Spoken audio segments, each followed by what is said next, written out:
اور پھر اسی طریقے سے پہلی رکعت بجا لائیں گے، یعنی رکوع کے لیے آپ پھر کھڑے ہوں گے،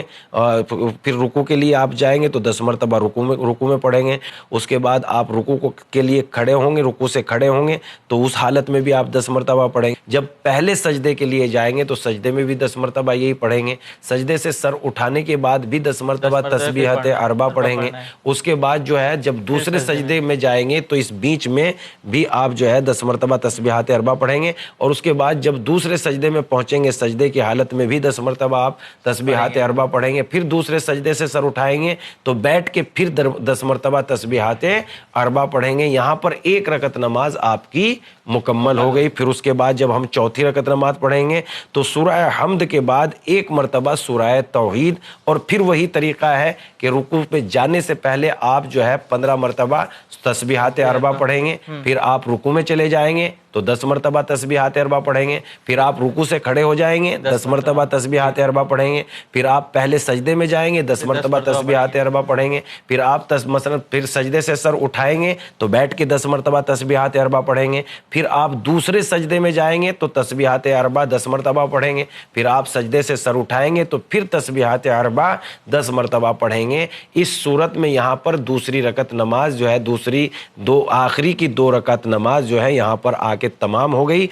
اس کے بعد ایک دعا ہے چھوٹی سی جو انشاءاللہ کتابوں میں موجود ہے، مفاتیح الجنان میں موجود ہے، سبحان من لبس العز والوقار۔ اس کو پڑھنے کے بعد جتنا ایک سانس میں کہہ سکتے ہیں اس نماز کے بعد یا رب یا رب یا رب، جتنا ایک مرتبہ ایک سانس میں کہہ سکتے ہیں یا رب یا رب یا رب یا رب، سانس نہ ٹوٹنے پائے اس کو کہے۔ پھر اس کے بعد جتنا ایک سانس میں کہہ سکتے ہو یا ربا ہو یا ربا ہو یا ربا ہو یا ربا ہو، ایک سانس میں کہیے۔ اس کے بعد یا اللہ ہو یا اللہ ہو یا اللہ، جتنا کہہ سکتے ہیں کہیے ایک سانس میں۔ پھر یا حیو یا حیو یا حیو، ایک سانس میں جتنا کہہ سکتے ہیں۔ یا رحیم یا رحیم یا رحیم یا رحیم، جتنا ایک سانس میں کہہ سکتے ہو اتنا کہیے۔ پھر اس کے بعد یا رحمان یا رحمان یا رحمان، جتنا ایک سانس میں کہہ سکتے ہیں کہیے۔ پھر اس کے بعد یا ارحم الراحمین، ایک سانس میں جتنا کہہ سکتے ہو اتنا کہیے۔ آخری کی 2 رکعت نماز جو ہے یہاں پر آ کے تمام ہو گئی۔ آپ تشہد اور سلام پڑھنے کے بعد آپ کی نماز الحمدللہ تمام ہو چکی ہے۔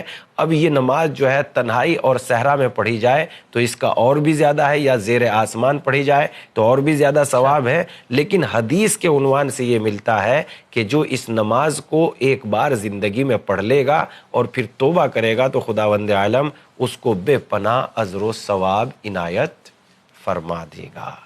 آگا بہت بہت شکریہ، آپ نے بہت ہی خوبصورتی سے ہمارے سوالوں کا جوابات پیش کیے۔ جی بہت بہت شکریہ، آپ کا بھی بہت بہت شکریہ۔ دوستو، اکثر میں نے اپنی عمر کے لوگوں سے سنا ہے کہ عبادت کرنے کے لیے ہمارے پاس ابھی بہت وقت ہے اور ابھی عمر ہی کیا ہے ہماری، لیکن پروردگار نوجوانوں کی نمازوں کو زیادہ پسند کرتا ہے۔ خدا ہمیں اور آپ سب کو نماز شب اور نماز جعفر طیار پڑھنے کی توفیق عطا کرے۔ پھر ملیں گے کسی اور پروگرام میں، اسی کے ساتھ ہم آپ سے لیتے ہیں اجازت۔ دیکھتے رہے چینل ون، شکریہ۔